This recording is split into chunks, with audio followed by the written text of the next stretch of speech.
우리 주님의 은혜와 평강이 여러분과 함께 하시기를 소망합니다.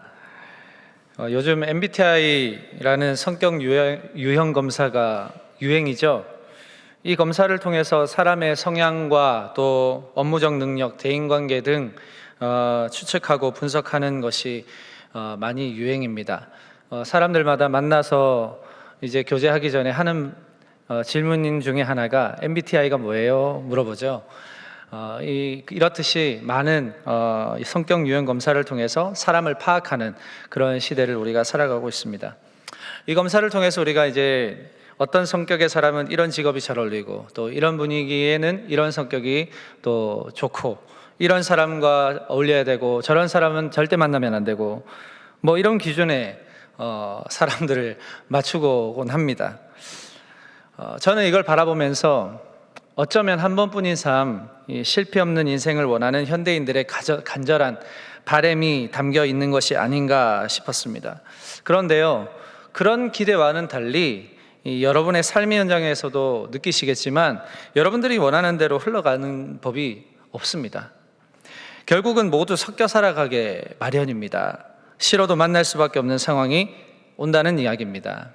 감사하게도 우리 하나님께서는 세상 모든 사람들에게 저마다 부여하신 이 기질과 성향 이것들을 갖고 살아가도록 하셨기 때문에 어떤 성향이 좋고 나쁘다라는 기준을 우리가 내릴 수는 없는 겁니다.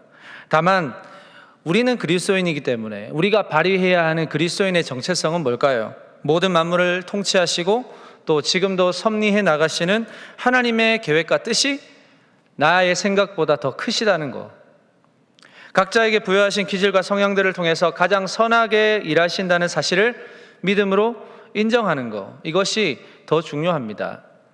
우리가 소위 신앙생활이라는 걸 하잖아요. 그 신앙생활이 뭘까요? 저는 생각을 해보다가 문득 떠오른 말씀이 이것입니다. 디모데후서 3장 14절입니다. 배우고 확신한 일에 거하는 것, 이것이 신앙생활인 것 같습니다. 나는 누군가, 나는 그리고 무엇을 믿는가, 이것을 발견하고 내가 어떠한 것을 믿기 때문에 내가 어떻게 산다, 이 확신이 내 삶의 전제가 되어서 살아가는 것, 이건 것 같아요. 이 믿음이라는 이 헬라어 단어 피스티스가 있습니다. 이것은 신뢰, 확신, 증거라는 뜻을 갖고 있습니다. 이 하나님에 대한 나의 피스티스, 이것이 확실하면요, 나를 향하신 하나님의 목적과 뜻이 확실하다는 것도 믿을 수 있습니다.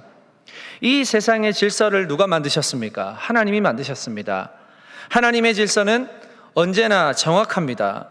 그런데요, 우리가 이 세상을 보도하면 하나님이 정확하게 만들어 놓으신 질서대로 정확하게 움직여 가는 것 같지가 않습니다.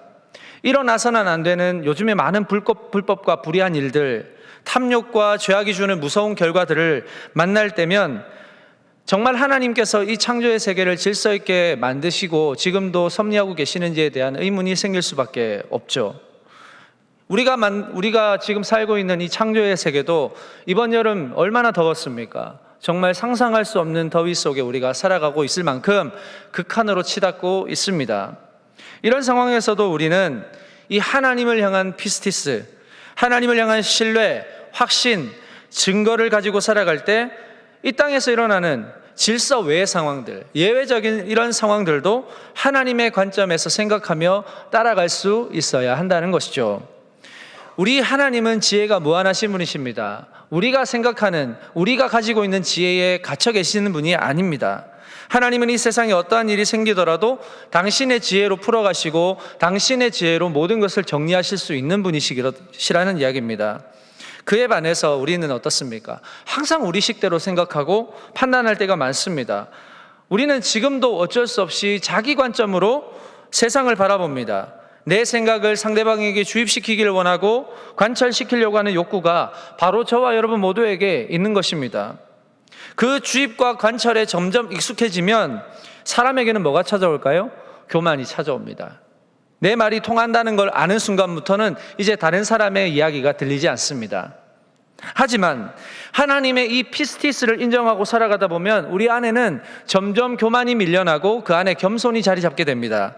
내 생각이 지배했던 삶에서 조금씩 벗어나는 것을 우리가 느끼게 되는 것이죠. 한 가지 예로 열왕기하 5장에 보면 아람 왕의 군대 장관인 나만이라는 사람이 등장합니다. 이 나만 장군은 아주 용맹한 군사였지만 몸에 한센병, 성경에는 나병이라고 하는 이 한센병을 가지고 고통하고 있었습니다. 그 중에 이 나만 장군의 여종 하나가 소개한 엘리사라는 선지자에게로 가라고 합니다. 자, 갔더니 엘리사가 대뜸 하는 말이 뭡니까? 요단강에 가서 7번 몸을 씻으라, 이렇게 이야기를 하죠. 자, 그때 이 나만 장군에게 들었던 마음이 무엇입니까? 내 생각에는 하는 반대 반응이었습니다. 자, 열왕기하 5장 11절에 이렇게 말합니다. 나만이 노하여 물러가며 이르되 내 생각에는 그가 내게로 나아와서서 그의 하나님 여호와 이름을 부르고 그의 손을 그 부위에 흔들어 나병을 고칠까 하였더라. 그 마음에 들었던 생각이 뭐예요? 한 나라의 장군이 친히 왔으면 직접 선지자에게 하나님께 기도하고 손에 환부를 대야 될 것 아니냐? 단순히 몸에 물을 담그는 것으로 몸이 나을 것 같으면 내 나라에도 좋은 강이 많은데 거기서 담그지 내가 여기를 왜 왔겠냐? 이런 반응이 나오는 겁니다. 화가 난 것이죠. 그러나 나만 장군에게 지금 시점에서 필요한 게 뭡니까? 상식을 바라보는 게 아니에요. 보이지 않는 힘에 대한 믿음과 순종이 필요했다라고 하는 것입니다. 당장 자신의 병이 낫는 게 더 중요한데 여전히 자신의 자존심이나 자신의 이성적인 사고가 내가 지금 간절히 원하고 있는 그 소원보다 더 큰 상황이었다는 이야기예요. 그래서 그 한마디에 뿔이 난 것입니다. 이 병을 낫게 할 수 있는 존재가 누구냐? 이것을 믿지 않고 보이는 환경으로 판단하는 게 상당히 어리석은 행동이라는 이야기죠. 결국 나만 장군은 어떻게 되었습니까? 자기 생각을 내려놓습니다. 내 생각에는 이것을 내려놨다는 이야기입니다. 그리고 엘리사의 말에 요단강에 가서 7번 몸을 담궜더니 거짓말처럼 그의 피부가 어린 아이의 피부만큼 깨끗하여진 것을 경험합니다. 그리고는 자신의 몸을 깨끗게 한 존재에 대한 의심을 걷어버리고 오히려 그 존재를 향해서 자신의 신앙의 고백을 이야기하는 것을 우리가 보게 됩니다. 이처럼 여러분, 신앙생활은 배우고 확신한 일에 거하게 하시는 하나님의 관점으로 사는 것입니다. 하나님의 생각을 내 삶의 가장 큰 우선순위로 가지고 살아가는 것입니다. 내 생각이 하나님의 생각을 닮아가는 것, 이게 신앙생활이라는 것이죠. 반대로 이런 확신이 들지 않으면 우리는 하나님의 관점으로 살아가지 못한다는 것을 또 반증합니다. 여러분, 순종이라는 것은 단순히 말을 잘 듣는 것이 아닙니다. 말 잘 듣는 것은요, 훈련하면 됩니다. 계속 반복하고 계속 지속하면 됩니다. 그러나 하나님이 원하시는 순종이라는 것은 그냥 듣는 게 아니에요. 주의를 기울이는 차원입니다. 주의를 기울이는 거. 단순한 listen to가 아니에요. 이것은 pay attention이에요. 관심을 지불하다라는 뜻이에요. 내 시선과 마음과 뜻을 누구에게 지불한다는 것입니까? 하나님께 지불한다는 이야기예요. 뭘 잘 들으려면 여러분, 귀를 쫑긋 세우고 온 신경을 집중시키는 것처럼 순종도 여러분, 그런 자세가 되어야 잘 알아듣고 실천할 수가 있는 거예요. 여러분, 관계가 소중하고 깊을수록 그 말하는 대상에게 주의를 기울이고 더 집중하게 되어 있지 않습니까? 다시 말해서 순종의 근원에는 뭐가 있을까요? 관계의 깊이가 작동하고 있다라는 것입니다. 정리하자면 이 하나님과의 관계가 깊을수록 순종은 따라오게 되어 있다라는 것이죠. 그 순종의 요구가 어떠하든지 상관없게 됩니다. 하나님이 가장 지혜로우시고 하나님이 가장 정확한 분이시라는 것을 관계를 통해서, 주의를 집중시킴을 통해서 깨닫게 된다고 하는 것입니다. 지금 여러분들은 하나님과 어떤 관계 속에 살고 계십니까? 여러분, 우리가 하나님을 믿는다면 하나님께서 이 세상을 바꾸실 수 있는 분이심을 믿을 수 있습니다. 아무래도 저 사람은 절대 바뀌지 않을 거야 라고 생각하는 그 사람도 하나님이시라면 바꾸실 수 있다라고 믿을 수 있습니다. 내가 믿고 하나님이 일하시는 것이 바로 우리가 이 세상을 살아가는 방식이기 때문입니다. 이게 그리스도인의 방식이에요. 내가 믿고 하나님이 일하시는 것. 그러나 하나님이 일하시는 방식은 믿음이 아무리 좋은 사람이라고 할지라도 쉽게 알 수 없을 정도로 깊고 심오합니다. 여전히 우리는 하나님의 뜻이 어디 있는지 우리는 모르잖아요. 여전히 알 수 없습니다. 그걸 알게 될 경우 우리가 찾아오는 게 뭘까요? 교만이겠죠. 자만이겠죠. 그렇기 때문에 하나님은 명확하게 하나님과 우리 사이의 한계와 경계를 정해 놓으셨다라고 하는 것입니다. 하나님이라는 그 법 안에 살아가도록 우리를 만드셨다라고 하는 거예요. 그 하나님의 법 안에 살아갈 때 우리는 가장 편하고 가장 자유롭고 가장 재밌다라고 하는 것을 우리에게 알게 하시기 위해서 가끔 우리가 하나님의 그 경계를 벗어날 때, 하나님의 선을 벗어날 때 하나님은 우리에게 시험을 주시고 어려움을 주시고 시련을 겪게 하시더라는 거예요. 왜 그렇습니까? 다시 돌아오라고, 다시 나의 법 안으로 들어오라고 하나님이 우리에게 그런 시간들을 주신다는 이야기입니다. 여러분, 오늘 우리가 읽은 말씀은요, 이 앞뒤 문맥의 흐름을 대략적으로 알고 있는 내용이에요.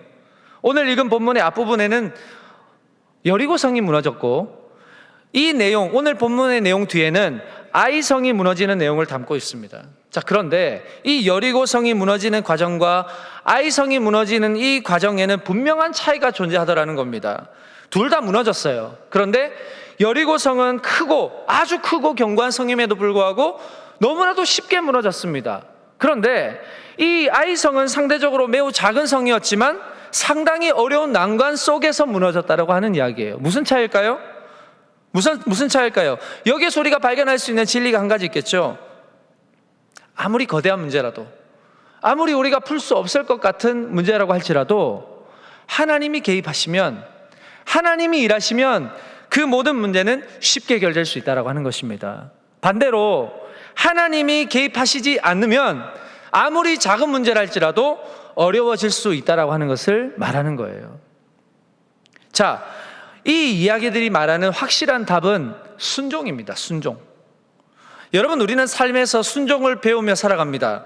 여러분이 하나님의 자녀로 그리스도인으로 살고자 결단하신다면 절대로 잊어버리시면 안 됩니다. 하나님은 여러분들이 그냥 그리스도인이라는 명찰 하나 그냥 달고 사는 것으로 만족하지 않으십니다.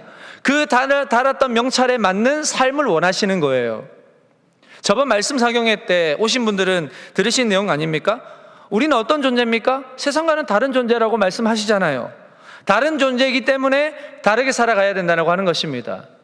따라서 저와 여러분이 성숙되기 위해 하나님은 필요하다면 여러분들에게 시련과 난관을 주신다는 이야기입니다. 그러나 대부분 시험과 난관을 겪기 싫어해요. 왜 그런 줄 아세요? 하나님에 대한 잘못 이해가 있기 때문이에요. 하나님은 나에게 시험만 주시는 분, 난관만 주시는 분, 난관과 시험을 주시는데 절대 해결해 주시지 않으시는 분, 여전히 끙끙 앓게 하시는 분, 이런 분으로 착각하고 있다고 하는 것이죠. 이 험한 세상에서 온실 속 화초처럼 아무런 어려움 없이 살고 싶어 하지만 실상 세상이 여러분들을 그렇게 내버려 둡니까? 그렇지 않습니다. 우는 사자와 같이 삼킬 자를 두루 찾고 있는 이 마귀가 여러분을 향해서 두 눈을 시퍼렇게 뜨고 있는데 그게 어떻게 가능합니까? 가능합니다. 가능합니다. 여러분이 예수님을 아예 떠나버리면 됩니다. 신앙을 포기해버리면 됩니다. 믿음을 아예 포기해버리면 돼요. 그러면 손댈 것도 없이 마귀는 여러분들에게 신경도 안 씁니다. 죄를 짓든 뭘 하든 아무 상관없어요. 왜요? 이미 여러분들이 죄 가운데로 스스로 들어가 버렸기 때문이죠. 자, 그러나 악착같이 진리의 편에 서려고 하는 사람에게는 마귀는 가만두지 않고 시험을 준다는 이야기예요. 그러나 여러분 기억하십시오. 어떤 시험이든지 저와 여러분이 감당할 시험을 주시지 절대로 감당하지 못할 시험을 주지 않습니다. 왜요? 마귀의 시험도 하나님의 결제가 있어야 되거든요. 하나님이 결제하시지 않으면 시험도 줄 수 없다라고 하는 이야기예요. 고린도전서 10장 13절입니다. 다 같이 읽어볼까요? 시작. 사람이 감당할 시험 밖에는 너희가 당한 것이 없나니 오직 하나님은 미쁘사 너희가 감당하지 못할 시험당함을 허락하지 아니하시고 시험당할 즈음에 또한 피할 길을 내사 너희로 능히 감당하게 하시느니라. 아멘. 자, 우리가 시험을 당해도 능히 감당할 수 있는 이유는 무엇입니까? 그 시험 중에도 피할 길을 주신다는 이야기입니다. 능히 감당할 수 있는 힘을 주신다는 이야기예요. 시험을 우리가 감당하는 것 같지만 사실은 우리 힘으로 감당하는 게 아니더라는 이야기예요. 하나님이 우리 배후에서 우리가 시험을 잘 감당하도록 도와주신다는 이야기입니다. 그분이 바로 성령님이시잖아요. 성령께서 여러분 곁에서 항상 시험을 잘 감당할 수 있도록 도와주신다는 이야기예요. 여러분, 출애굽의 여정도 이와 같습니다. 순종하는 법을 훈련하는 40년이었어요. 철저히 하나님을 찾고, 하나님을 찾을 때 먹이시고 입히시고 인도하시는 훈련을 받는 시간이었습니다. 이 가나안 땅의 첫 관문이었던 여리고성은 그 출애굽 때 받은 훈련을 검증하는 시간이에요. 자, 여호수아 6장 2절에서 5절인데요. 다 같이 한 목소리를 읽어보겠습니다. 시작. 여호와께서 여호수아에게 이르시되 보라, 내가 여리고와 그 왕과 용사들을 내 손에 넘겨 주었으니 너희 모든 군사는 그 성을 둘러 성 주위를 매일 한 번씩 돌되 엿새 동안을 그리하라. 제사장 7은 7 양각나팔을 잡고 언약궤 앞에서 나아갈 것이요, 7째 날에는 그 성을 7번 돌며 그 제사장들은 나팔을 불 것이며 제사장들이 양각나팔을 길게 불어 그 나팔 소리가 너희에게 들릴 때에는 백성은 다 큰 소리로 외쳐 부를 것이라.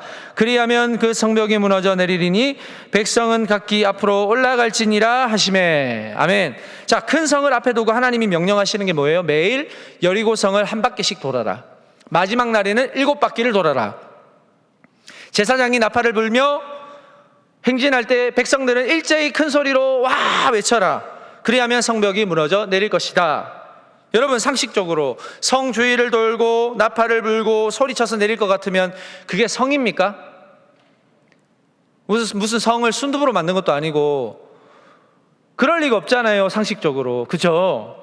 그런데 여기서 말하는 게 뭐예요? 하나님이면 가능하시다는 이야기예요.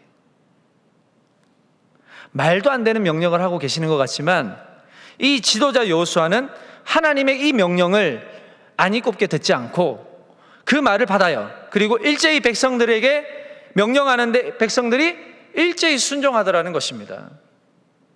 여러분, 여리고성이 얼마나 크겠습니까? 보여지는 위압감이 어마어마하겠죠? 그러나 보여지는 이 큰 위압감보다 보이지 않는 하나님의 명령과 하나님이 하실 일에 대한 큰 위험을 느끼고 그 명령에 순종하고 있는 거예요. 보이는 것의 크기와 위압감이 어떠하든지 우리가 믿는 하나님은 그것보다 더 크신 분이심을 안다면 우리가 망설일 이유가 어디 있냐는 겁니다. 오늘 현아 자매님이 기도했죠. 문제보다 크신 하나님.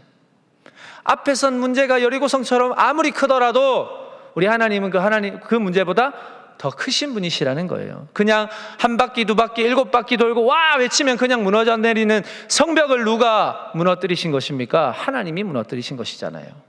불가능이란 없는 겁니다. 자, 6장 2절. 하나님이 이렇게 약속하셨어요. 다 같이 읽어보겠습니다. 시작. 보라, 내가 여리고와 그 왕과 용사들을 내 손에 넘겨주었으니. 넘겨줄 것이니도 아니에요. 넘겨주었으니 이미 완료된, 이미 끝난 일이라는 것을 하나님은 선포하셨어요. 하나님이 끝났다고 하시는 결과에 대해서 믿음으로 반응하는 거, 이게 신앙생활입니다. 여러분, 믿으시기 바랍니다. 사랑하는 여러분, 우리 예수 그리스도께서는 십자가에 달려 죽으셨죠. 그러나 다시 살아나셨습니다. 원수를 짓밟으시고 우리의 모든 죄에 대하여 무죄를 선언하셨습니다. 그리고 승천하신 후에 우리를 도우시고 우리를 위로하시고 함께 하시는 분이신 그 보혜사 성령님을 우리 가운데 보내주셔서 지금도 우리가 치열하게 살아가지만, 야, 너희들 제대로 봐, 예수 그리스도께서 부활하셨어. 다시 사셨어. 더 이상 그 어떤 것도 너희의 죄를 정죄할 자는 아무도 없어. 그러니 자녀답게 살아. 괜찮아, 실수해도 돼, 낙심해도 돼. 그러나 다시 일어나야 주님을 찾아 부활하신 예수 그리스도를 의지해. 이렇게 격려하시는 것입니다. 그래서 이 세상을 살아갈 용기와 힘을, 위로를 저와 여러분의 삶에 계속해서 전해주시는 분이 성령님이시라는 사실을 믿으시기 바랍니다. 여러분, 그런데 우리는 어떻게 삽니까? 늘 패배자처럼 살아가요. 맨날 우울하고요, 맨날 비관적이고요, 맨날 부정적이에요. 우리의 언어부터 좀 바꿔야 될 것 같아요. 잘 안 돼도 잘 되고 있다고. 왜요? 좁은 길을 걸어가며 밤낮 기뻐하는 이유가 뭡니까?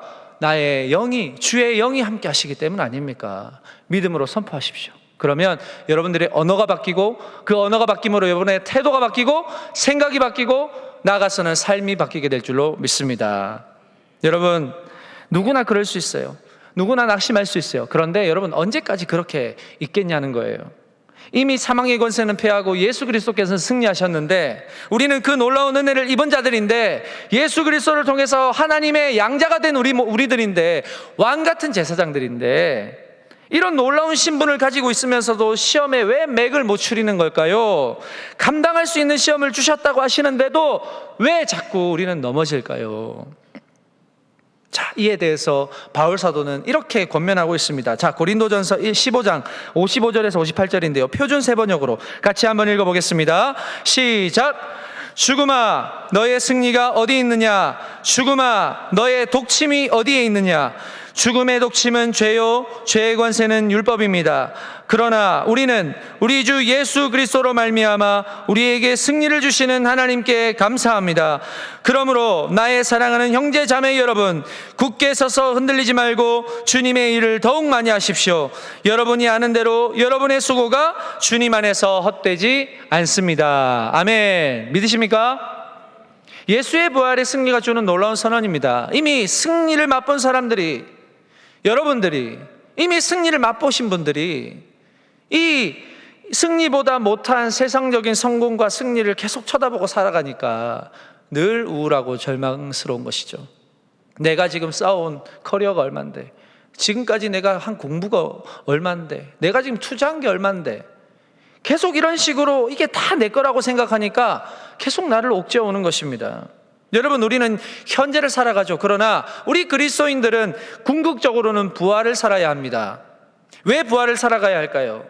예수 그리스도의 부활이 나와 아무런 상관이 없는, 어떤 한 사람의 죽음으로 치부될 수 없는 명확한 증거를 우리에게 하나 주셨거든요. 바로 이것이죠. 고린도전서 5장 20절이에요. 다 같이 읽어보겠습니다. 시작! 그러나 이제 그리스도께서 죽은 자 가운데서 다시 살아나사 잠자는 자들의 무슨 열매요? 첫 열매가 되셨대요. 예수 그리스도께서 부활의 첫 열매를 맺어주셨다는 거예요. 부활이라는 나무에 부활이라는 열매를 친히 예수 그리스도께서 맺으셨다. 무엇을 말하겠습니까?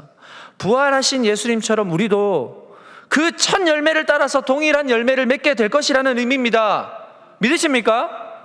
예수님처럼 우리도 그 첫 열매, 두 번째 열매, 세 번째 열매를 맺어 나간다는 이야기예요. 우리에게 소망이 있지 않습니까? 이 땅에서 삶이 끝이 아니지 않습니까? 우리도 예수님처럼 이렇게 하나님이 구축하신 하나님 나라의 방법을 따라 살아가면서 이 땅에 이런 성공과 실패에 흔들리는 것이 아니고 부활 소망을 가지고 그 소망이 내 삶을 역동하게 하는 삶, 그 부활이 삶의 능력과 소망이 되는 삶, 순종으로 이어지는 삶입니다. 여러분, 순종은 내가 죽고 내 안에 부활하신 그리스도께서 사시는 유일한 방법이에요. 아무리 내가 신앙의 연도가 많고 길고 아무리 내 믿음이 깊다고 스스로 자부할지라도 순종하지 않으면 내 안에 그리스도께서 사실 수가 없습니다. 하나님은 오늘 여리고성의 사건을 통해 순종에 따른 하나님의 일하심이 어떠한지를 분명히 보여주십니다. 이 현장에서 어느 한 사람이 하나님의 말씀에, 성을 돌란하는 그 말씀에 왈가왈부 감나라 배나라 하는 사람이 있습니까? 너무나도 일사불란하게 하루 이틀 사흘 나흘 7일째 7째 날에는 7바퀴를 돌고는 그 명령에 따라서 날파 소리와 더불어서 일제히 함성을 지르니까 여리고 성벽이 무너지는 거예요. 사랑하는 여러분, 하나님의 일을 경험하고 싶으십니까? 그러면 순종하셔야 됩니다. 말씀을 따르셔야 됩니다. 하나님이 통치하시고 다스리시는 이 땅을 사신다고 하면서 어찌 여러분 말씀을 따르지 않고 순종하지 않습니까? 순종 없이 여러분 영광이 없습니다. 내 상식선에서 신앙생활을 하면 그 상식선에서 믿음은 멈추게 되어 있어요. 하나님은 때때로 상식을 뛰어넘는 일을 앞에 두고 우리 보고 순종하라고 하시는 분 아닙니까? 아무것도 내가 할 수 없는 일 같은데 하나님은 야 순종해봐, 해봐 이렇게 하시는 분이에요. 그러면 여러분들 어떻게 하시겠냐는 이야기입니다. 하실 수 있겠습니까? 성경에 보니까 아브라함이 100살 된 이삭을 낳았습니다. 그런데 불현듯 하나님께서 너의 독자 이삭을 제물로 바쳐라, 이렇게 말씀합니다. 너무나도 청천벽력과 같은 위기 앞에 서 있는 아브라함이에요. 무리를 걸어오라는 말도 안 되는 예수님의 요청을 눈앞에 둔 베드로도 있습니다. 왕의 조서에 도장이 찍힌 것을 알고도 하루에 3번 예루살렘을 바라보면서 기도를 3번씩 했던 다니엘도 있습니다. 여러분, 이 사람들은 상식적으로 납득이 되어서 하나님의 말씀에 순종한 것일까요?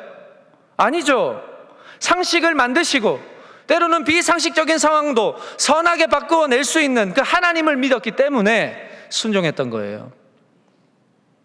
여리고 사건도 이와 같습니다. 아무리 생각해도 비상식적인 일이에요. 방법은 더더욱 비상식적 아닙니까? 성을 돌라니요, 소리를 치라니요, 그러면 무너진다니요. 말도 안 되는 이야기잖아요. 그러나 하나님은 이보다 더 중요한 것을 우리에게 보여주시는 거예요. 성벽이 무너진 게 중요한 게 아니에요.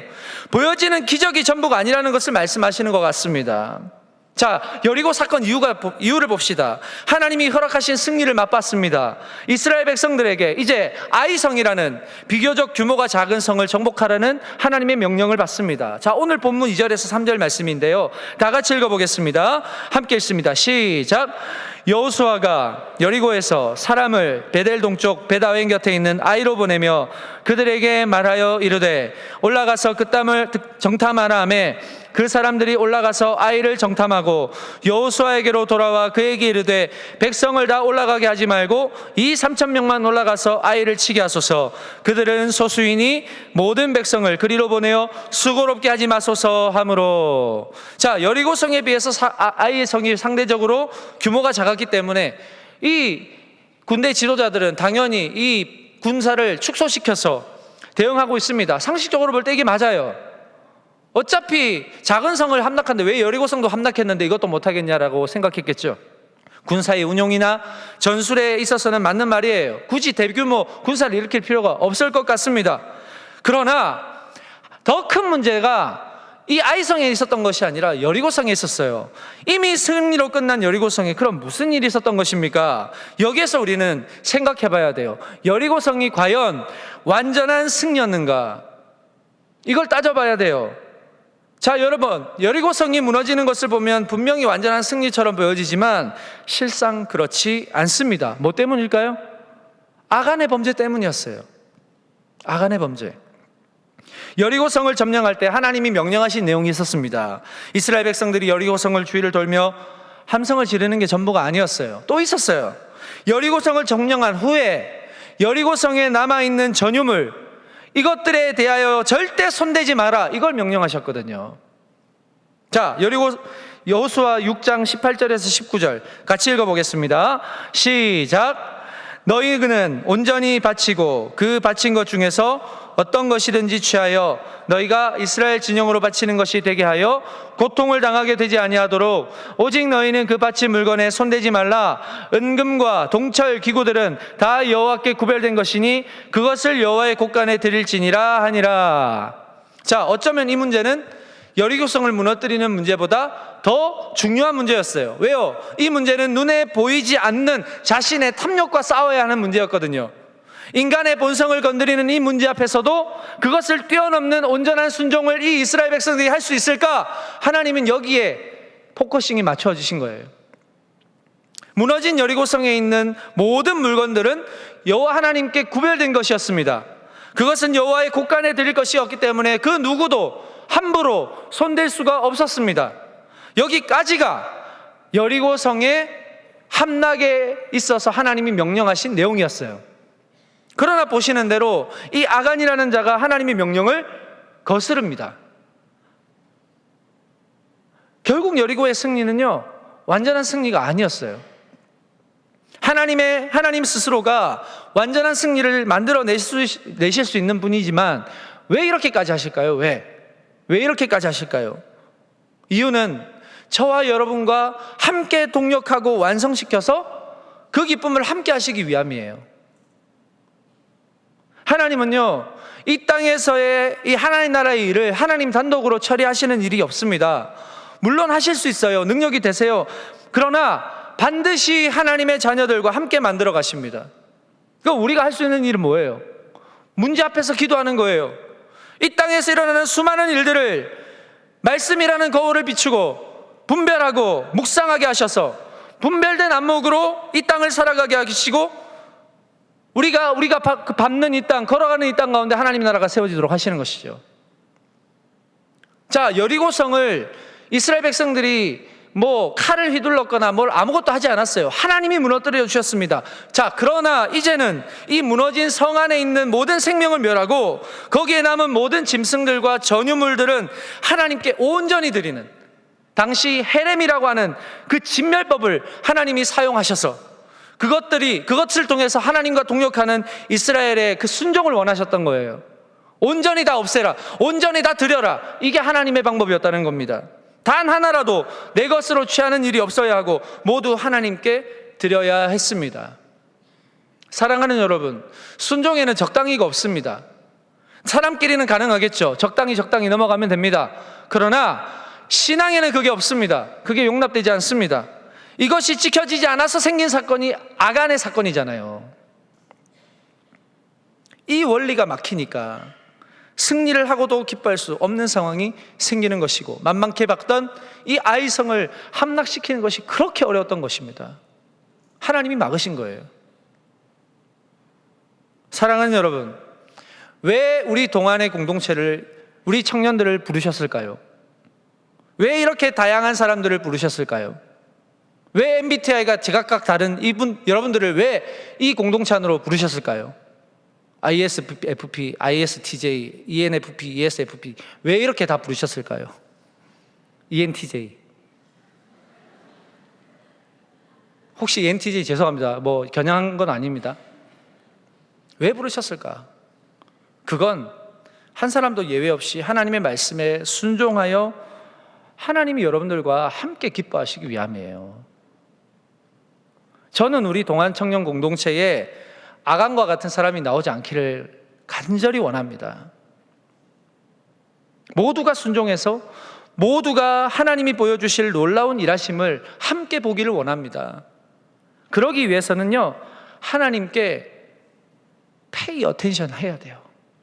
온전한 관심, 지극한 관심, 주의를 기울여서 하나님께 집중해야 돼요. 하나님께 내 뜻과 시간과 열정을 더욱 집중해서 드려야 됩니다. 적당한 순종이 아니에요. 함께 하나님을 향한 관심과 사랑을 집중해서 드려야 돼요. 이 시간이 그 시간이에요. 이 시간이 함께 하나님이 무엇을 말씀하실까, 어떤 일을 행하실까, 오늘 내 삶에 무엇을 원하실까, 이 예배를 통해서 공동체를 통해서 하나님이 뭘 원하실까, 이걸 주의 깊게 듣는 거예요. 그래서 이 예배를 통해서 먼저 훈련되고 소그룹을 통해서 나누고 개인의 삶에서 그 순종의 능력이 발휘돼야 되는 거예요. 여러분, 신앙은 단순히 하나님 주신 복을 즐기고 누리고 이 차원이 아닙니다. 물론 할 수 있지만 나에게 아무런 대가 없이 독생자 예수 그리스도를 통해서 그 죄를 완전히 해결해 주시고 신분을 바꿔주신 그 놀라우신 행동 앞에 우리는 순종할 때 그 순종함으로 장차 우리가 누릴 위대한 결말을 함께 바라보는 거, 저는 우리 동안의 청년 공동체가 이 위대한 결말을 향해서 나아가는 공동체 될 수 있기를 간절히 소망합니다. 여러분, 이게 신앙의 목적이 돼야 돼요. 그냥 잠시 있다가 나갈 교회가 아니고요, 여기 있을 동안이라도 이 공동체를 통해서 하나님께서 주신 위대한 결말 우리가 함께 바라볼 때 하나님께서 우리 동안의 청년 공동체를 통해서 일하신다는 이야기입니다. 아무리 높은 여리고 성벽이라도 마음을 모아서 주님을 찾을 때 무너뜨려 주신다는 이야기예요. 여러분의 삶은 그냥 주어진 것이 아닙니다. 더 나은 삶을 위해 하나님이 주신 시간입니다.